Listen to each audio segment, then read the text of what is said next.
Jonathan, can you hear me? I hear you, Kevin. Oh, cool, it worked. I'm glad nothing's burning down and I can hear you clearly. I'm really excited for this show tonight, everyone who's tuning in.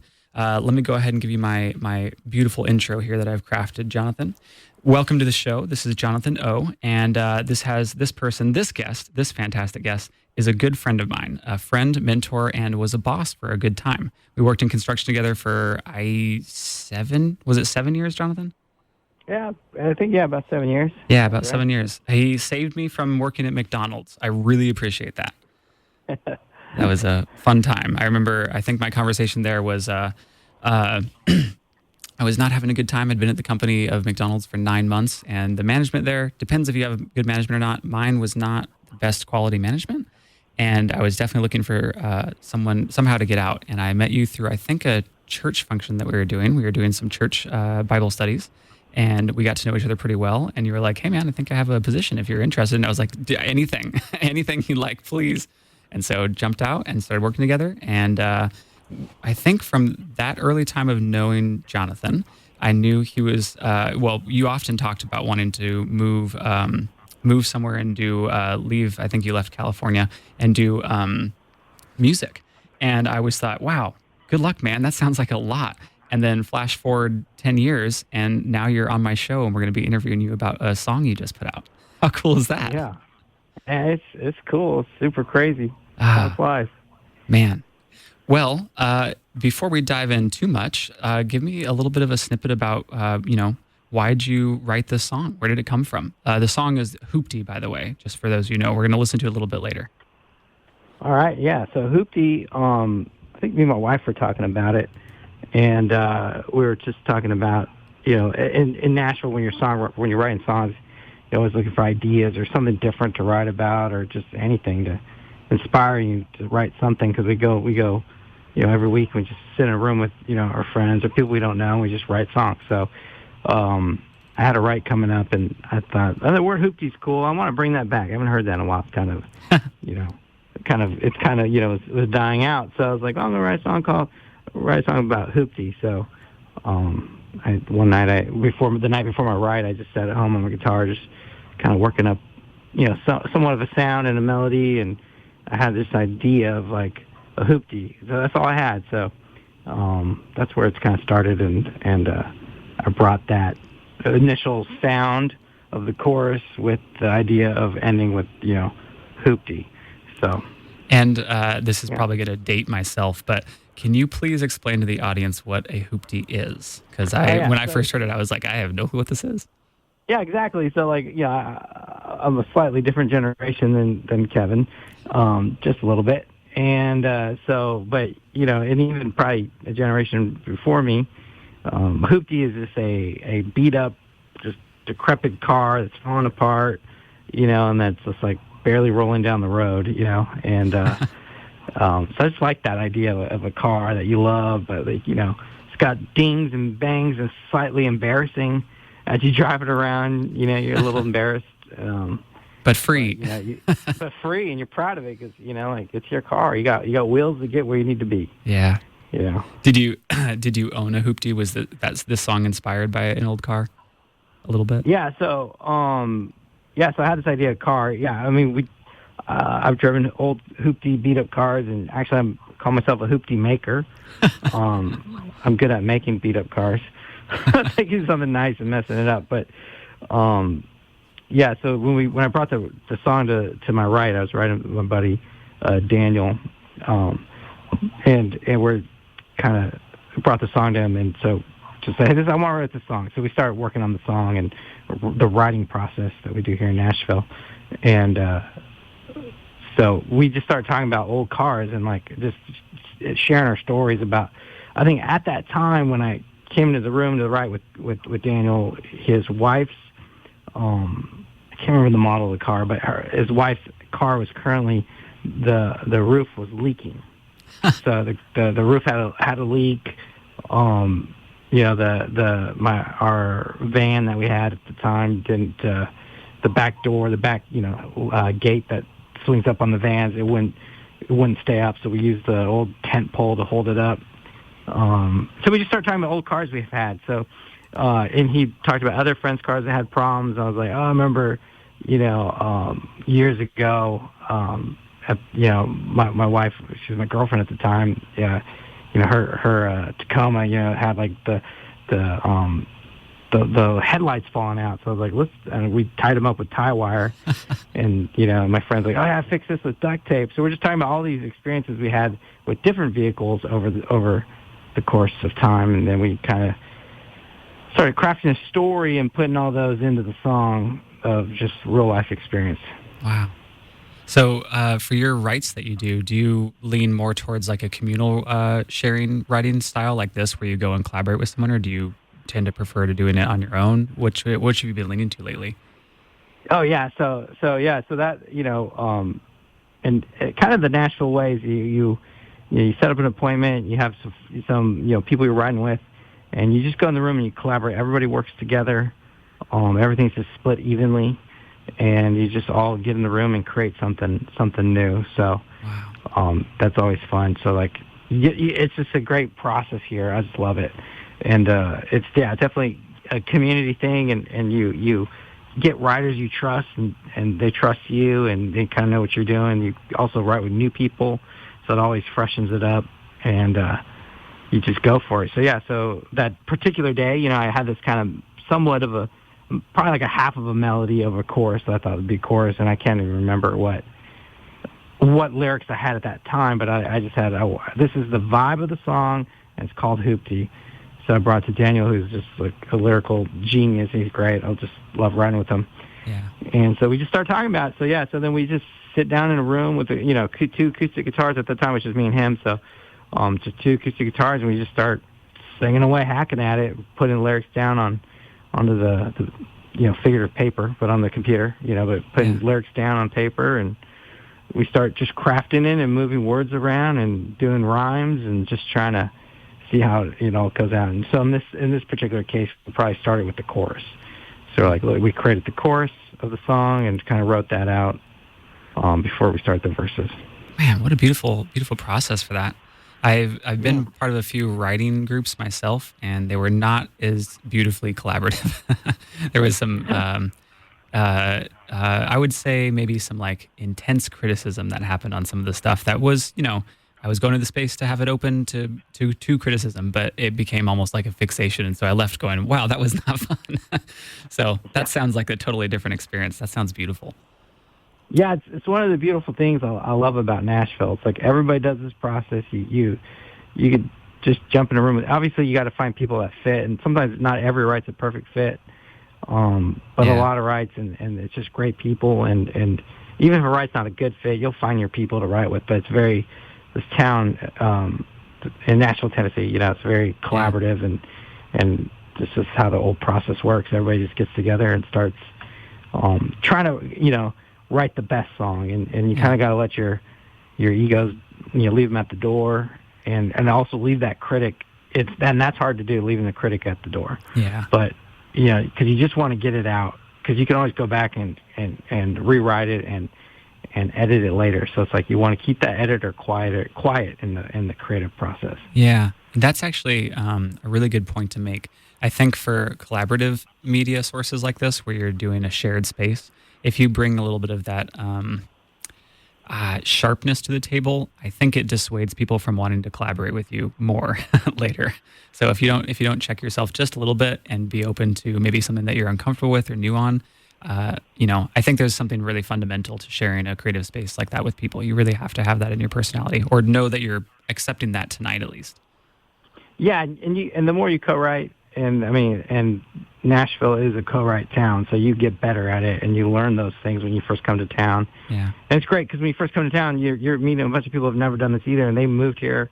Like moved from California out to Nashville, and it's like you meet people from all over, and you're kind of grinding at it and learning all these things together. So it's super fun, and you're growing and becoming better songwriters every day.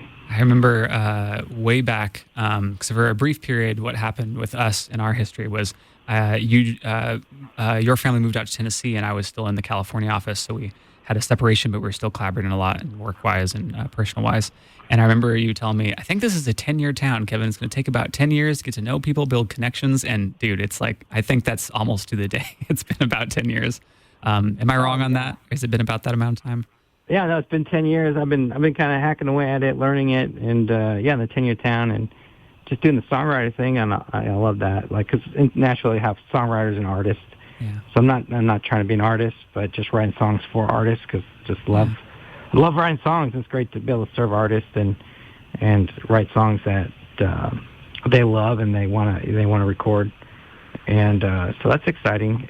But so I moved here 10 years ago in May, and so that was I released Hoopty 1 day shy of 2 days around there, but it was basically plus or minus 3 days of when I moved to town for my 10 years. And I was like, well, as a songwriter, I have friends that have put songs out that I've written, and they've recorded and put them out, so that's great. And they're artists that do that. So, but I was like, I want to, as a songwriter, and put a song out there, and just be like, hey, I'm a songwriter. This is what I do. This is what I love. This is the kind of music I write. So just a little mark, like a 10-year mark. And so that's when I decided to release Hoopty. And sit up straight and have some pride there because you put it out before the 10 years. So technically, you beat the deadline. It's pretty impressive, man. And I've got to put on there too. I'll push back just a little bit because I would qualify you as an artist myself. So maybe our definition is slightly different there, but to me, the stuff you're doing, pure art, man. Collaborative writing and producing a song like this, and even your wife putting the media on this, a full collaboration between beautiful, really quality, high-level, hard-working artists. So well done, man. Thank you, man. Yeah, I mean, as I guess the artist thing is, as far as being a creative person, and you can use that term, being a creative. It's like I'm a creative. I'm creating art, and in that sense, I'm an artist. But in Nashville, usually artists would mean the people that are going to go out touring. They're gonna, they're gonna be traveling on the road, playing those songs out, like pushing to be. And that's what in Nashville is what we call an artist. So almost the term over there is reserved for when the art is then fully you're soaring on it at that point, pretty much. Yeah. Okay. And an artist is, as far as the business of it, the artist's goal is to have the label record deal, right? Whereas the songwriter's goal is to have the publishing deal. Oh. So I guess that's just more in the industry. It's just kind of more artist songwriters. But as far as being a creative, we're all creating art. So that's beautiful. Thanks for the clarification on that. I didn't quite know that. And you're on go ahead. Oh yeah, I kind of forget. Like sometimes you get so used to it. The artist songwriter thing, but you're thinking from a broader perspective of of course you're an artist. You're doing it, but like I'm thinking more the difference. In the town. How it's used over there. I mean, I could speak at length for a long time on how definitions of words change in different states, even just a little bit, like within cities in the same state sometimes. So I'm always curious when someone uses something and then I hear it and go, oh, I would use that differently. That's pretty cool. Yeah. So no worries. Well, I feel like it's a natural point to maybe play this song. What do you think? Yeah, let's do it. Okay, I'm going to do a little bit of magic here on the side and make sure that there's no ad playing before I play this, because sometimes YouTube will do that to you, and we're not about that right now. All right, so this is Hoopty. Actually, before we press play, where can we find this, Jonathan? Yeah, it's on all streaming platforms. You can find it, on like Apple Music, Spotify, YouTube Music, and it's under the as I put it as an artist, so it's under J-O. But there's a space between the J and the O, so J space O, and it's called, and you search J space O and Hoopty, which is Hoopty. And I found it really quick for everyone listening. I went to YouTube for this. I wasn't able to pull up Spotify and our thing immediately. YouTube is my preferred, and I just typed in Hoopty, J-O, boom. It was like the first or second link that was on there. And it's a really nice picture of I would see. You'll have to tell Megan, your wife, this. This car looks high quality. If she's going to draw a beat-down car, she's got to put some dings on that thing. It looks too good. Yeah. It's a background of a hand-drawn, I'm trying to think of a good word for the style. Just hand-drawn line-style car. Looks very pretty. And it says Hoopty, J-O on it. I think you guys will like it. I think we'll dive in. You ready? Yep. Here we go.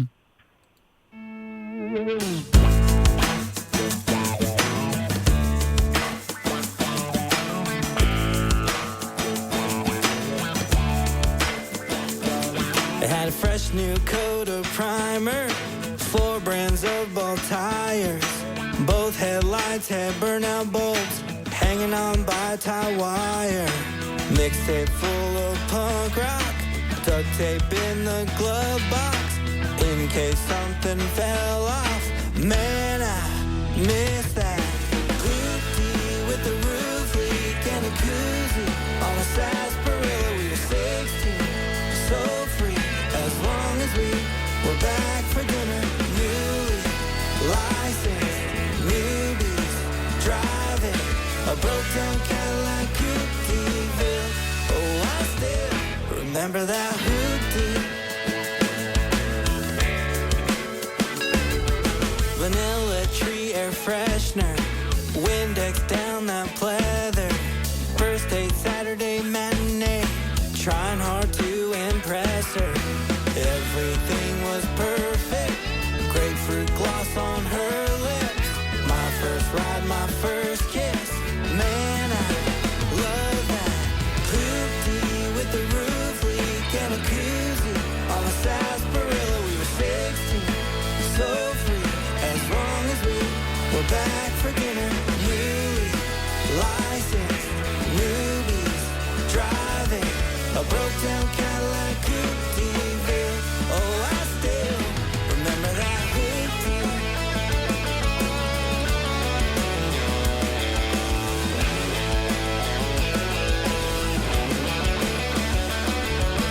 Peanut M&Ms and 2 Slim Jims and a half tank at the mobile, making the best of that POS until I totaled that Hoopty with the roof leak and a koozie on a sarsaparilla. We were 16, so free as long as we were back for dinner. Newly licensed newbies driving a broke down Cadillac Hooptyville. Oh, I still remember that Hoopty with the roof leak and the koozie on a sarsaparilla. We were 16, so free as long as we were back for dinner. Newly licensed newbies driving a broke down Cadillac Hooptyville. Oh, I still remember that broke down Cadillac Hooptyville. Oh, I still remember that Hoopty. Dude, that's so good. The song, it's hard to get songs where I have a really novel language, sarsaparilla. Good job working that in there, man. That's a really talented word to get in a song. And I was cracking up. I had to mute myself because I was laughing. Making the best of that POS until total. Yeah. Dude, that's such a good line. Oh, wow. Dude, Yeah. this is an amazing song. I listened to this a couple times before, and it's, as far as like the earbud catching and really, really catchy, you guys have nailed it. And I have to ask, I guess too many questions, I'm getting ahead of myself, but who did the guitar solo? Was that you or Daniel? Oh, neither of us. That was Andrew King that did that guitar solo, I believe. Good solo, good solo. Yeah. And in Nashville, it's such a collaborative town that, I don't know if I can give shout-outs to people or not, but like... Yeah. So like the production was done by Skylar Taylor, a buddy of mine. He loves the song, so he's like, you need to record it. So anyways, he did all the production. So then he hired the band, and like these guys are playing on all the country songs. They're session players. They're great, talented guys. And they did it at Vibe King Studio, which was Andrew played the solo, I believe. Wow. And they just nailed it. I just showed them my work tape, and I go in there, and the band just starts playing, and I just sang a real quick scratch track that tons of mistakes, and then the band laid it down. Yeah. Dude, what a cool process. So you guys collaborated. So just to paint the full picture here, you collaborated on the songwriting with a friend, and then had some other network connections that brought in a band, and then you guys stepped into a recording studio and you did a little bit of the vocals and brought more or less the full lyrics, and then they kind of laid it out. What we just heard, is that kind of the whole process? Yeah. I basically went in there with we chart out the song of like how it's going to go, like it charts like just the musical structure of the song. Yeah. And we just go in the studio, and I trust Skylar to do a good job because he's amazing at what he does. Yeah. And so the band they listen to the song one time through. My work tape was probably just an acoustic guitar. Well, I did something a little different, but it was me singing it. Yeah. And then the band listens down one time, and then they'll make some notes, say, let's change this, let's do the ending this way. And literally, like, a lot of what you heard was the first take, first or second take, but it was all done live. And I'm singing to it, and then later we go back and redo the vocals. That's so cool. Oh my But it's God. a live band that's just crushing it. Wow. Did you have a moment within this process where you went, oh my God, this is my song? Oh, yeah, it's probably a little bit over time, Hard to say my song with so much collaboration. Our song, I should pray, is probably the better version of that. Yeah, it's just, it's just been the support of all my good friends here. Yeah. That have encouraged me to put it out. Yeah. And as we're talking about production, I know this is a writing show, but going back to the production of it, the background vocals were also good friends of mine, Matt Phil Green. They sang, and they're awesome. You could find them on Spotify, Apple Music, Matt Phil Green. Yeah. But they did the background vocals for me, which was fun. So I had all these friends and people I've met over the 10 years of living here, and to put they put their vocals on it, and just it's a whole team. It's so polished. What I love. So many hands, so much polish. It's pristine, dude. And if I add on, I'll add this on too. I think a lot of times when we think of artists and putting out like songs and stuff, we do think in a singular, like, oh, it's my song. I did this. At least, you heard me make the mistake. It's Jonathan's song. Well, there's a collaborative effort here. And I think the real root, in my opinion, of art is to collaborate and enjoy it with as many people as you can, either the finished product or the process all the way to the finished product. And I actually would argue that the process to the finished product is more fun to have collaboration on. So you guys are doing some like really cool work over there. If this is what you guys are turning out, please don't stop. I would like to see an album titled Hoopty soon. Thanks. Yeah, I'm slowly working on a 10-year town project that will have like 10 songs probably, including Hoopty. Oh, cool, man. Well, last question. For anyone who wants to get involved and do what you're doing, essentially, what would you tell them? How did you get to here? What's some things that you learned along the way that might help some more people? Oh, learn along the way. Man, that's a good question. Mm-hmm. Probably just start, believe in yourself, and don't be too scared, and just do it. It takes. It's as simple as this song is, and just put it out. It feels weird sometimes for me, especially not trying to be in the front of things like a typical artist. But yeah, just if somebody's interested, like that loves lyrics. So I would say collaborate with people. That's not the process for everybody. I know lots of great people that write by themselves and they have amazing songs. And like if you got that gift, do it by yourself. That's cool too. But somebody wants to get into, say, writing songs and maybe they love poetry or lyrics. There's other people out there that do melodies and rhythm and play instruments really well that need those lyricists, the people that might start writing. Like even if you say you're writing a book and you're like, oh, I want to get into more songwriting. Like if you're a writer, whether you write a book, poetry, lyrics, comedy, all those things that are stories. You could be a film writer, like anything that takes writing, you can start, if you have that skill, or if you have music skill of playing music and you have some melodies in your head, but maybe you're like, I don't have the story. You guys can both learn each other's parts and work together and like come together and create good music. So I would say somebody wants to get into it, just get started and find those. And if you want to collaborate, just start finding those people Yeah. to connect with. And I would say a great resource for that is the Nashville Songwriter Association. They have chapters all over the country. There's chapters in California, and that's a great place if you're into writing any kind of words, lyrics, poetry, and you're interested in songwriting, start there at the National Songwriter Association International, NSAI. Thanks, Jonathan.